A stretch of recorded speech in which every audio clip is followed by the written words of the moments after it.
Demos por favor a nuestro invitado de honor un fuerte aplauso.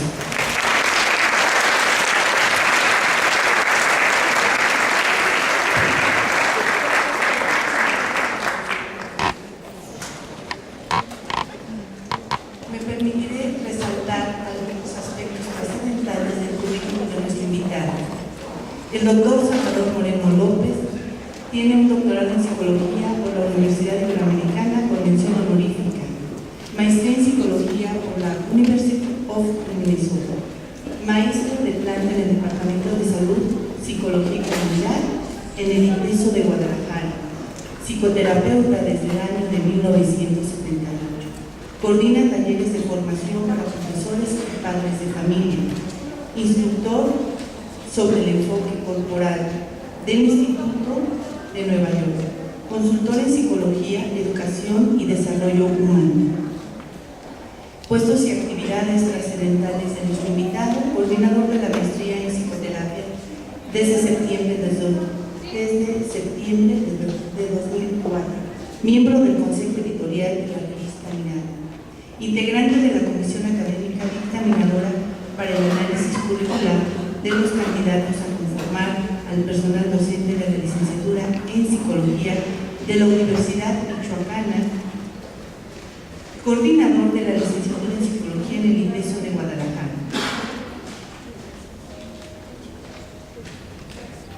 Tiene en su haber como trayectoria académica la publicación de varios libros, capítulos y artículos en revistas profesionales.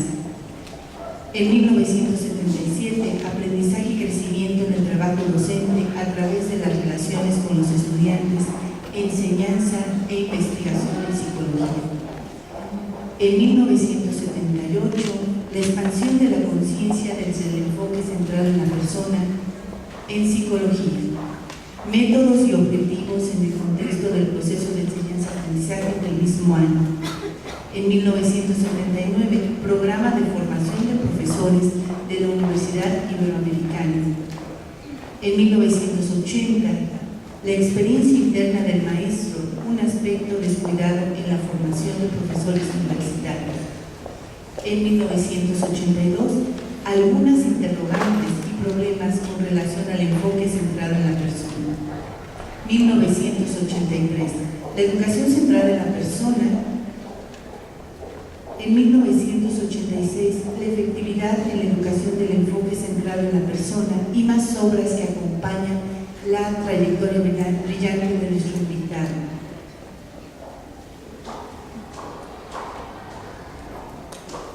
Ha participado en varias ponencias, en talleres coordinados, congresos nacionales e internacionales. Entre ellos destacan conversaciones que animan el corazón, el problema de la diversidad, enfoques de psicoterapia, la escucha que anima el corazón, interacciones entre maestros y niños, un horizonte de desarrollo humano, integración de efectos y valores en el proceso educativo, interdisciplinariedad y experiencia clínica en la formación de psicoterapeutas.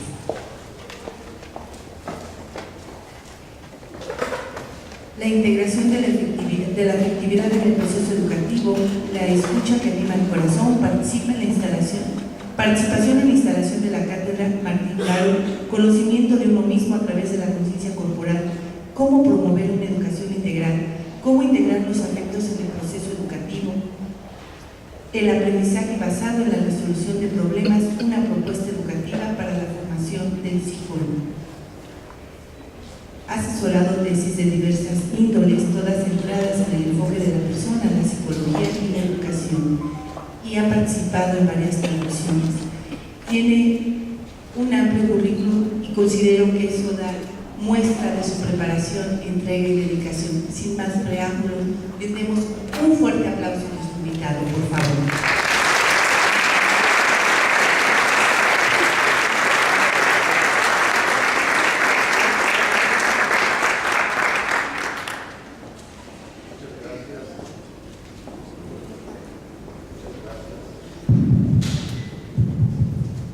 ¿Ya se oye? Ahora sí.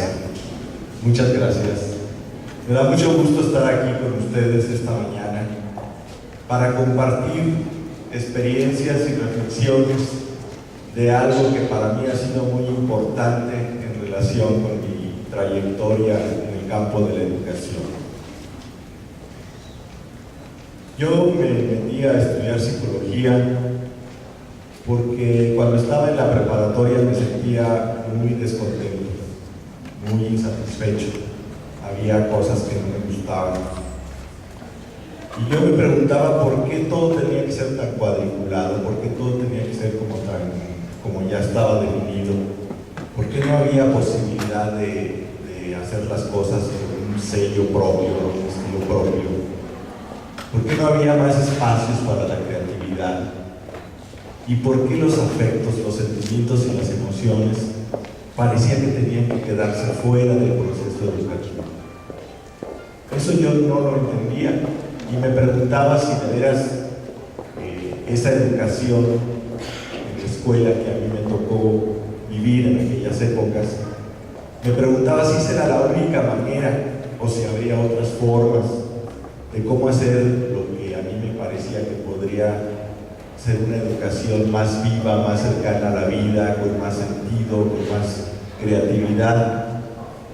Y entonces, platicando ahí con varios profesores, pensé que irme a estudiar psicología podría ser una manera de encontrar respuestas a estas interrogantes. Y me fui a estudiar psicología. Y resulta que terminé mis 2 primeros años de psicología y yo decía, ¿qué estoy haciendo aquí? Nada de lo que hasta entonces había estudiado en la carrera en esos 2 años parecía que me ofrecía alguna alternativa, algún panorama justo para estas inquietudes que yo tenía en el campo de la educación.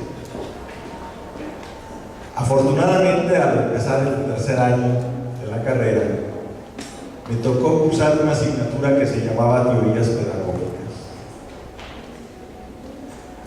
Y fíjense qué curioso, yo fui ahí pensando que era dentro del campo de la psicología donde iba a poder encontrar respuestas, y resulta que fue en una asignatura que se llamaba Teorías Pedagógicas. Y entonces ahí empecé a conocer el pensamiento, las prácticas, las propuestas de numerosos educadores. Y resalto 2 que me impactaron en particular. Uno fue María Montessori y el otro fue Paulo Freire. La suerte me acompañaba en esa época también, como en muchos otros momentos de mi vida, porque tuve entonces la oportunidad de contactar a personas del Centro de Formación de Guías Montessori en la Ciudad de México, y tuve la oportunidad de ir a ver cómo trabajaban con los niños Montessori. Y yo me acuerdo mi sorpresa, mi emoción, la primera vez que observé un ambiente Montessori, y yo decía, es que yo quería haber sido niño Montessori. Me asombraba la destreza con la que realizaban muchas actividades. Me llamaba la atención el gusto, el dinamismo, el orden con el que trabajaban los niños en un ambiente de confianza y de libertad.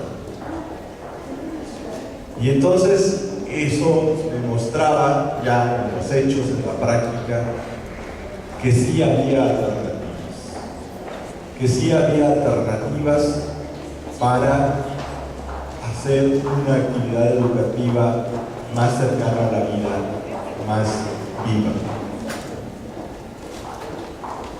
El trabajo de Paulo Freire me sirvió para ayudarme a pensar en que somos seres que vivimos en una sociedad y en una cultura, y que entonces el trabajo educativo de alguna manera pues tiene que ver con aprender a vivir en una sociedad y cultura.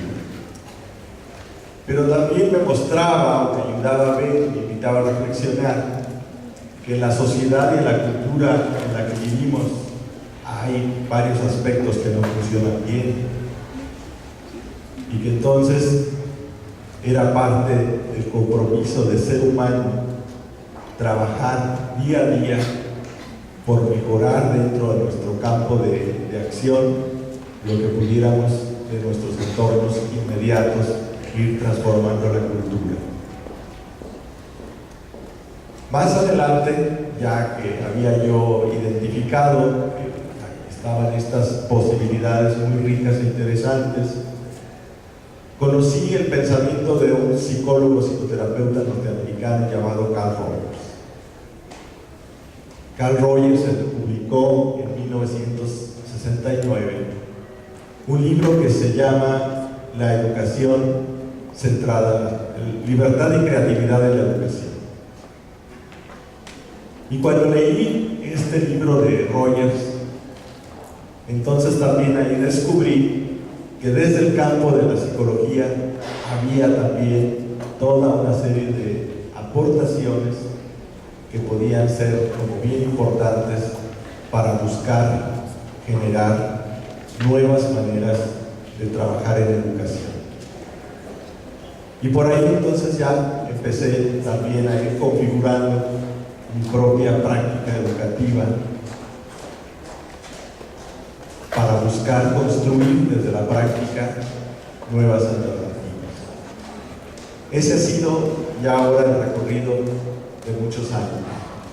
Con la experiencia, con los nuevos aportes de la investigación, con la aparición de nuevas teorías, pues me va quedando claro que hay muchas otras disciplinas también que coinciden, que nos dan elementos para entender cómo podemos hacer una educación más libre. De esto es de lo que quiero pues platicar y conversar con ustedes. Pero quiero invitarles a que a medida que vayan escuchando, que lo primero que traten de hacer es como preguntarse, ¿qué es lo que él me está tratando de decir? Más allá de lo que voy diciendo, ¿qué es lo que él me está tratando de decir? Porque siempre en los procesos de comunicación me parece que el punto primordial tiene que empezar por la escucha y la comprensión. Si no escuchamos comprensivamente, nos podemos enfrascar en discusiones poco productivas. Y no sé si a ustedes les habrá pasado que después de un buen rato de estar discutiendo caen en cuenta y decir, oye, pero es que estamos hablando de distintas cosas. ¿No? Pero mientras tanto ya hubo una discusión muy acalorada, simplemente porque nos brincamos ese paso tan fundamental que es el escuchar y comprender. Una vez que comprendemos, entonces sí podemos expresar nuestros puntos de vista, nuestras apreciaciones, nuestras reflexiones, y vamos a dejar unos minutos al final para que ustedes puedan también expresar sus comentarios, hacer sus preguntas, compartir inquietudes y experiencias, porque creo que esto nos va a enriquecer a todos. Lo que yo espero es que lo que yo les comparta sea un buen pretexto para discutir, para dialogar, para reflexionar, para preguntarnos cada quien sobre nuestra vida, para preguntarnos cada quien sobre nuestra actividad educativa, para preguntarnos cada quien cómo estoy en mi proceso de formación, cómo asumo yo las riendas de mi proceso de formación, de qué manera participo yo en mi proceso de formación. Creo que es útil siempre, por lo menos, tener claridad en cómo responde uno a esas preguntas. Puede haber una diversidad de respuestas, pero que cada quien tenga claridad en cómo responde a esas preguntas, me parece que es útil. Y bueno, el título de la charla se llama Educación centrada en las personas. Y una primera pregunta que se me ocurre hacer es, ¿y por qué tenemos que llamarla centrada en las personas? ¿Que no tendría que ser eso obvio? ¿No tendría que ser obvio que si hablamos de educación necesariamente tiene que ser algo centrado en las personas? Pues resulta que no es obvio, porque hay muchas maneras de entender las personas y hay muchas maneras de entender lo que es la educación. Entonces, vamos abordando un poquito estas cuestiones. ¿A qué le llamamos entonces educación centrada en la persona? Ya esta pregunta lo que nos propone es que es una perspectiva, un modo de entender la educación, un modo de entender a los seres humanos. No es el único, hay otras perspectivas que conviene conocer, con las que conviene también dialogar, reflexionar, para que cada quien se vaya formando sus propios criterios, sus propias convicciones. Dentro de las múltiples facetas que pudiésemos abordar en relación con la educación centrada en la persona, esta mañana yo quisiera referirme fundamentalmente a 4 de ellas. La primera es cuál es esa visión sobre las personas y el vivir como humanos que presupone trabajar en una educación centrada en las personas. Paulo Freire hablaba, por ejemplo, de una educación liberadora y hablaba de una educación domesticadora. ¿Qué visión de ser humano está detrás de una visión liberadora de la educación? ¿Y qué visión de ser humano está detrás de una visión domesticadora de la educación? Y eso se traduce en acciones muy concretitas, ¿verdad? Para algunas personas, entrar a un salón de clase donde todos están quietecitos, calladitos, se escuchan hasta los mosquitos que andan por ahí, les parece que es el ideal de la atención. Y cuando entran a un salón de clase donde los niños, las niñas están conversando, trabajando alrededor de un material, de repente con algunas expresiones así de emoción o de desconcierto, y les puede parecer que eso es muy ruidoso, que falta orden, que falta disciplina. Y lo que quiero decirles es que detrás de estas maneras de pensar hay una visión sobre las personas y sobre el sentido de la vida humana, y que entonces nos puede convenir ir clarificando. ¿Yo qué pienso sobre eso? Para mí, ¿qué son los seres humanos? ¿Cómo me veo yo como ser humano? ¿Cuál es el sentido de mi vivir como ser humano? Hablaré un poquito más de esto más adelante. El segundo rubro sobre el que quisiera también plantearles algunas propuestas es ¿qué entendemos por educación? Precisamente porque hay muchas maneras de entender lo que es la educación, pues conviene que nos aclaremos cada quien cuál es mi modo de entender la educación y si lo que yo hago es congruente con esa manera de entender la educación. Porque a veces podemos decir una cosa y hacer otra cosa distinta. O a veces ni siquiera tenemos claro. Tú trabajas en educación, oye, dime, ¿y qué es eso de educar? ¿Cómo entiendes eso de educación? Platícame un poquito. La tercera faceta sobre la que quiero plantearles también algunas cuestiones es sobre algunos modos de interactuar para promover aprendizajes significativos. Este término de aprendizajes significativos yo lo conocí por primera vez en la propuesta de Carl Rogers, y posteriormente, que eso está ubicado, la propuesta de Carl Rogers está ubicado dentro del campo de la psicología humanista, y posteriormente lo conocí entre los psicólogos cognitivistas como Auswell, que hablaban también del aprendizaje significativo. Ya comentaré más adelante algunas semejanzas y algunas diferencias también importantes en estos modos de entender la significatividad del aprendizaje. Y el cuarto asunto sobre el que quiero presentarles algunas propuestas y reflexiones tiene que ver con las formas de organizar y realizar las actividades educativas. ¿No? Si tenemos una visión de educación, si tenemos una manera de entender al ser humano, si tenemos ciertos modos de interactuar para promover los aprendizajes, pues tenemos también que pensar de qué manera vamos a organizar y a realizar las actividades para ser congruentes con todo lo demás. Empecemos entonces primero por preguntarnos, ¿quiénes somos nosotros los educadores? ¿Quiénes son los educandos? Y finalmente, si recordamos otra vez a Paulo Freire, la propuesta sería decir que todos somos educadores y todos somos educandos, porque aprendemos unos con otros. No sé cómo les suene esto, no sé si les suena interesante, no sé si les haga sentido, o no sé si les parezca que es algo que no tiene ningún sentido.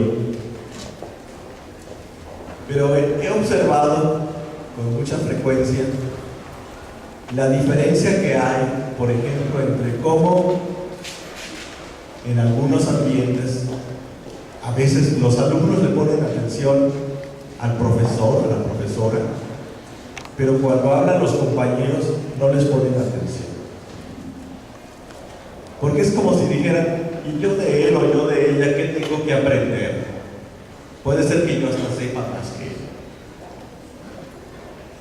El asunto es que cada uno y cada una de nosotros tenemos experiencias y trayectorias de vida diferentes.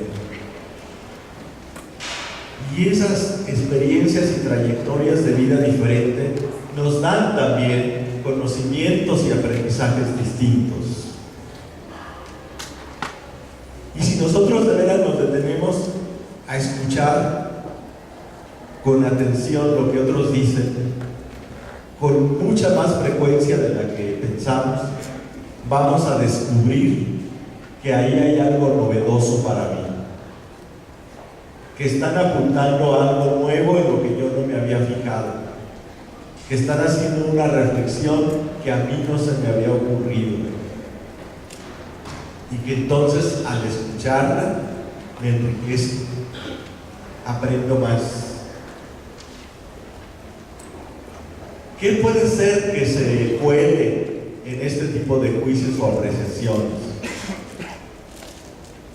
Por ahí un escritor de la década de los 70 llamado Iván Illich escribió un texto sobre la sociedad escolarizada. Y lo que él decía es que en la sociedad escolarizada lo que nos ocurre es que le damos valor al conocimiento que tiene un papelito que lo avala.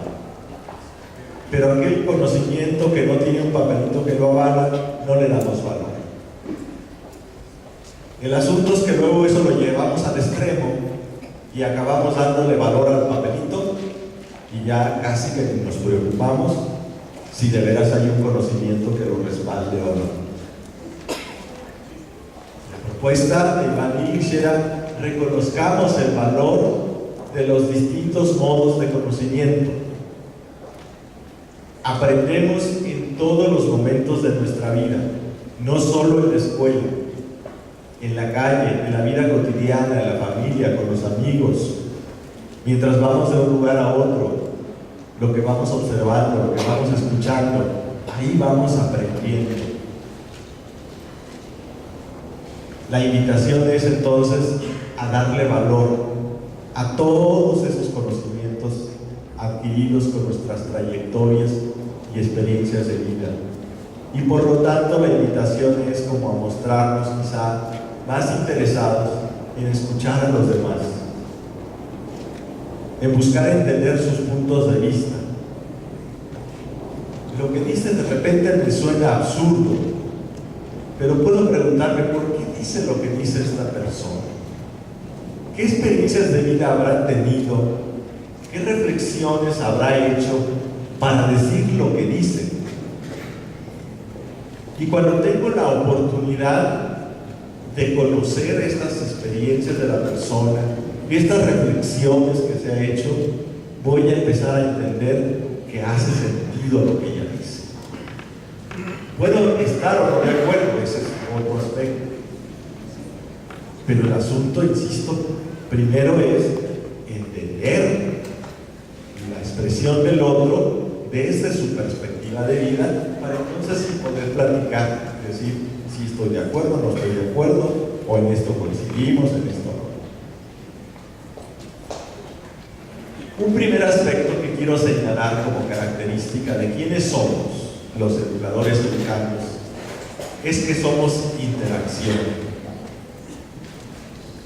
Y fíjense, esto es algo nada sencillo de entender. Y no es sencillo de entender porque vivimos en una sociedad y en una cultura que nos enfatiza que nosotros somos antes que nada individuos, objetos o partecitas separadas. Entonces, como individuos que existimos separados, tenemos que plantearnos luego cómo nos podemos relacionar con otros individuos. Pero la propuesta que yo les presento aquí diría, no, el ser individual no es lo primero de nuestro existir como humanos. El ser individual es lo segundo. Lo primero es que somos seres en interacción y solo desde la interacción podemos entender las individualidades. Voy a ponerles unos ejemplos que ayuden a clarificar esto a donde quiero apuntar con la cuestión de que somos interacción.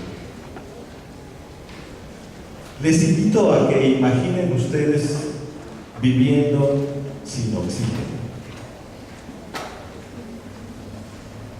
Que de repente no hubiera el aire que respiramos. ¿Podríamos seguir vivos? Imaginen que de repente se nos acaba todo el agua. De repente no hay alimentos. ¿Podríamos seguir vivos? Entonces podemos decir que el aire y el alimento es algo como ajeno a nosotros. ¿O les hará sentido pensar que nosotros somos en interacción con el aire que respiramos? Y somos en interacción con la comida que ingerimos.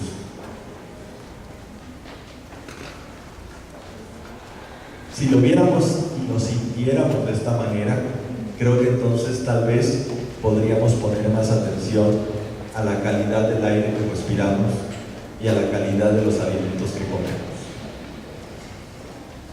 Porque nos quedaría más claro que nos vamos construyendo, nos vamos haciendo también con el aire que respiramos, también con el agua que bebemos, también con la comida que ingerimos.